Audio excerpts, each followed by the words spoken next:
Good afternoon, Your Excellencies, Ministers, ladies and gentlemen. My name is John Chipman, and I'm the Director General and Chief Executive of the International Institute for Strategic Studies in London, and I've been asked to make a 10-minute presentation to set the scene for this panel that is entitled Pacific No More, Security in East Asia and the Korean Peninsula.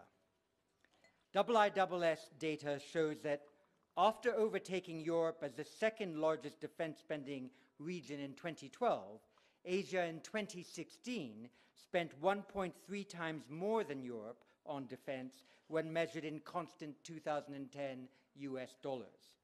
China spends the most in the region.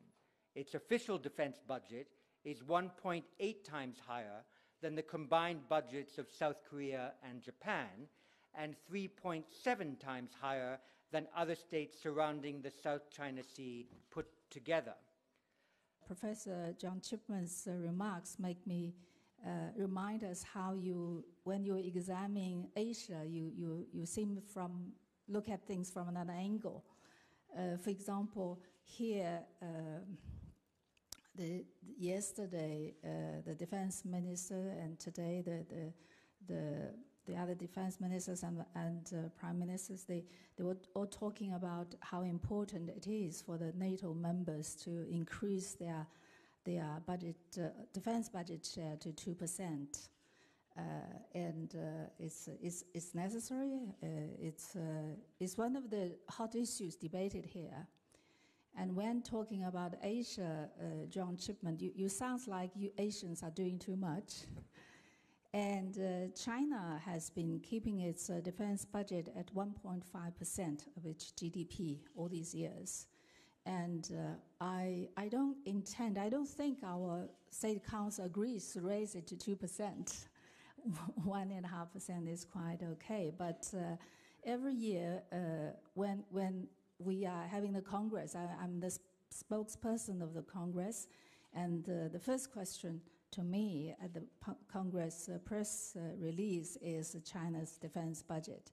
And the next day you will read the front page stories how threatening China is. So I think in today's world we are more and more globalized, and gradually I hope the standard will become more how to say unified. And we could somehow look at each other through the same light, and we are not enemies to each other.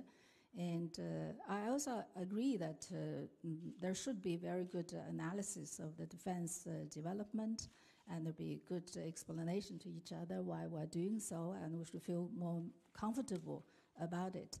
But as a Chinese, I think I share the feeling of many of us in China that we are proud that finally we can develop a strong military to defend ourselves. And this country suffered so much in the past, need to be able to stand on its own feet.